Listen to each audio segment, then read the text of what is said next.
जाता है। बारात का मतलब है निजात की रात। इस रात की खसूसियत यह है कि इस रात में अल्लाह ताला अपने नेक बंदों को अपनी खसूसी रहमत से नवाजता है। इस रात में हर अमर का फैसला होता है और अल्लाह ताला अपनी मखलूक में रिस्क तकसीम फरमाते हैं और पूरे साल में अपने बंदों से सरजद होने वाले अमाल और पेश आने वाले वाक़यात से अपने फरिश्तों को बाखबर करते हैं। हजरत अबू बकर सदीक रज़ी अल्लाह ताला अन्हु से रवायत है, वो फरमाते हैं कि रसूलुल्लाह सल्लल्लाहु अलैहि वसल्लम ने फरमाया, उठो शाबान की 15वीं रात को, इसलिए कि बिल यकीन यह रात मुबारक रात है। इस रात को अल्लाह ताला अपने बंदों से फरमाते हैं, है कोई ऐसा जो मुझसे बख्शिश तलब करे और मैं उसे बख्श दूं, और तंदुरुस्ती मांगे और मैं उसे तंदुरुस्ती दूं। है कोई मोहताज के आसूदा हाली चाहता हो तो उसको आसूदा कर दूं। चुनांचे सुबह तक अल्लाह ताला यही इरशाद फरमाते हैं हत्ता के फजर हो जाती है। हजरत अली मुर्तज़ा रज़ी अल्लाह ताला अन्हु से रिवायत है कि रसूलुल्लाह सल्लल्लाहु अलैहि वसल्लम ने फरमाया, जब शाबान की 15वीं रात हो तो कयाम करो और दिन को रोजा रखो, क्योंकि निस्फ शाबान की रात सूरज गुरूब होते ही अल्लाह ताला आसमान की तरफ नज़ुल फरमाते हैं और 4 लोगों को छोड़कर बाकी सबकी बख्शिश कर देते हैं। उन 4 लोगों में सबसे पहले नंबर पर वो है जो मुशरिक हो, यानी अल्लाह पाक की ज़ात मुबारका में गैर अल्लाह को शरीक करता हो। दूसरा वो जो अपने दिलों में दूसरों के लिए कीना रखता हो। तीसरे वो जो रिश्तेदारों से कतई ताल्लुक करते हों।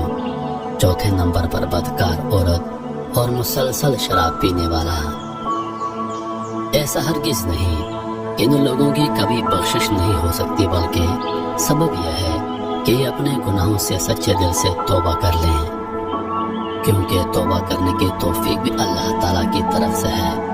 बस जब तुम्हारे दिलों में यह ख्याल गालिब आ जाए कि मैंने अपनी जिंदगी में बेशुमार गुनाह कर लिए, तो तौबा कर लो। पाक है वो ज़ात जो तुम्हें तौबा करने की तौफीक देगी, तो इस बुरी आदत से तुम्हारा छुटकारा भी मुमकिन बना देगी। बस तुम अपने रब की तरफ रुजू करने में देर ना करो।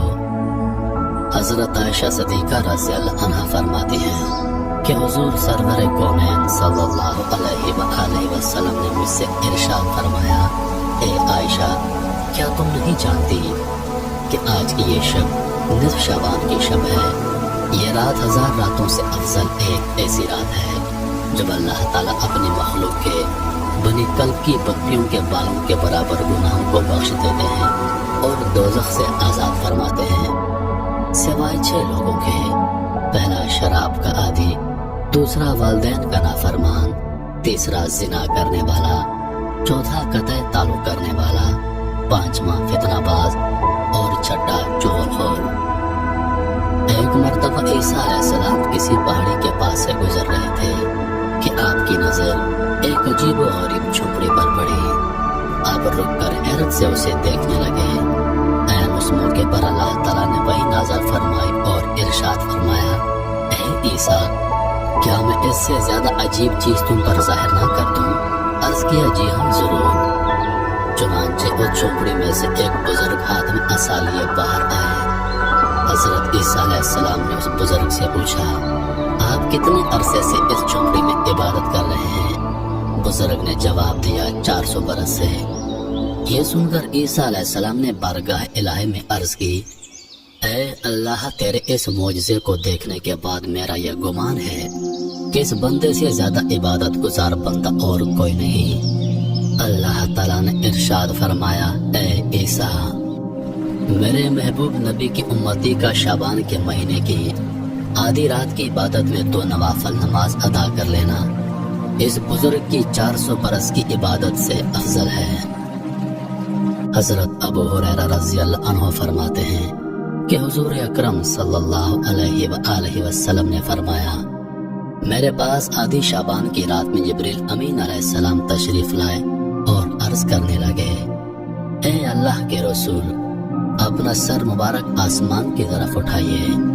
मैंने उनसे दरियाफ्त किया, ऐसा क्यों? इस रात में ऐसा क्या है?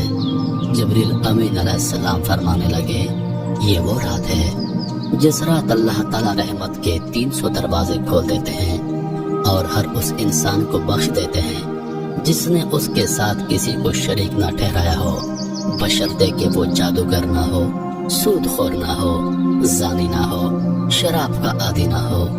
ان لوگوں کی اللہ تعالیٰ اس وقت تک بخشش نہیں فرماتے جب تک کہ وہ توبہ نہ کر لیں۔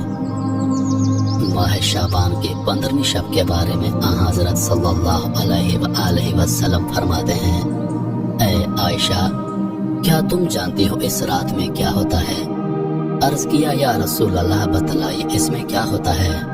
آپ نے فرمایا، اس رات کی فضیلت یہ ہے کہ آدم علیہ السلام کی اولاد میں سے جو شخص اس سال پیدا ہوگا اور جو اس سال میں مرے گا، اس کا مرنا اور پیدا ہونا لکھا جاتا ہے، اور جو فرشتے ان کاموں پر مقرر ہیں ان کو اس امر کی اطلاع دی جاتی ہے، اور جتنا رزق مخلوق کو اس برس میں ملے گا سب لکھ دیا جاتا ہے۔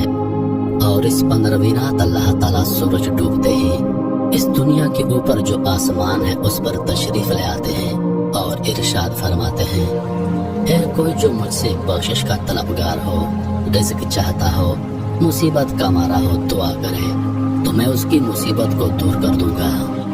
اسی طرح صبح ہونے تک ارشاد فرماتے ہیں، بس بندوں کو چاہیے کہ اس رات خوب عبادت کریں، اپنے گناہوں کی معافی مانگیں اور 15ویں کا روزہ رکھیں۔ اللہ تعالیٰ اس رات میں اپنی مہربانی سے بے شمار بندوں کو بخش دیتا ہے، مگر کافر، مشرک، کینہ رکھنے والا اور قاتل کو نہیں بخشتا۔ حضرت عائشہ صدیقہ رضی اللہ عنہا نے فرمایا، ایک رات میں نے رسول اللہ صلی اللہ علیہ وآلہ وسلم کو بستر پر نہ پایا تو میں پریشان ہو گئی۔ میں آپ کی تلاش میں گھر سے باہر نکلی۔ میں نے دیکھا کہ آپ بقیع کے قبرستان میں موجود ہیں اور آپ کا سر مبارک آسمان کی طرف اٹھا ہوا ہے۔ اس رات اللہ تعالیٰ آسمان پر تشریف فرماتے ہیں اور نبی کلب کی بکریوں کے بالوں کے برابر انسانوں کو دوزخ سے آزاد کرتے ہیں۔ پھر فرمایا، کیا تم آج رات مجھے عبادت کی آزادی دیتی ہو؟ میں نے عرض کیا، ضرور۔ پھر آپ نے نماز پڑھنا شروع کر دی اور قیام میں تخفیف کی، سورہ فاتحہ اور ایک چھوٹی سی آیت پڑھی، اور پھر آپ سجدے میں چلے گئے۔ پھر آدھی رات تک سجدے میں رہے، پھر کھڑے ہو کر دوسری رکعت پڑھی اور پہلی رکعت کی طرح اس میں بھی قرات فرمائی اور چھوٹی سورت پڑھی، اور پھر آپ سجدے میں چلے گئے۔ یہ سجدہ صبح تک جاری رہا۔ میں دیکھتی رہی۔ جب آپ کو سجدے میں گئے زیادہ دیر ہو گئی تو مجھے اندیشہ ہو گیا کہ کہیں اللہ تعالیٰ نے اپنے رسول اللہ صلی اللہ علیہ وآلہ وسلم کی روح مبارک کو قبض تو نہیں کر لیا۔ پھر جب میرا انتظار طویل ہو گیا، بہت دیر ہو گئی، تو میں آپ کے قریب پہنچی اور میں نے رسول اللہ کے طلبوں کو چھوا تو آپ نے حرکت فرمائی، تو میں نے خود سنا آپ سجدے کی حالت میں یہ الفاظ ادا فرما رہے تھے، الہی میں تیرے عذاب، تیری عفو اور بخشش کی پناہ میں آتا ہوں، تیرے قہر سے تیری رضا کی پناہ میں آتا ہوں، تجھ ہی سے پناہ چاہتا ہوں، تیری ذات بزرگ و برتر ہے، میں تیری شایان شان ثنا بیان نہیں کر سکتا، تو آپ ہی اپنی ثنا کر سکتا ہے اور کوئی نہیں کر سکتا۔ صبح کو میں نے عرض کیا کہ آپ سجدے میں ایسے کلمات ادا فرما رہے تھے کہ ویسے کلمات آپ کو ادا کرتے ہوئے میں نے کبھی نہیں سنا۔ حضور نے دریافت فرمایا، کیا تم نے ادا کر لیے؟ میں نے عرض کیا، جی ہاں۔ آپ نے فرمایا، خود بھی یاد کرو اور دوسروں کو بھی سکھا دو، کیونکہ جبریل امین علیہ السلام نے سجدے میں مجھے ان کلمات کو ادا کرنے کا حکم دیا تھا۔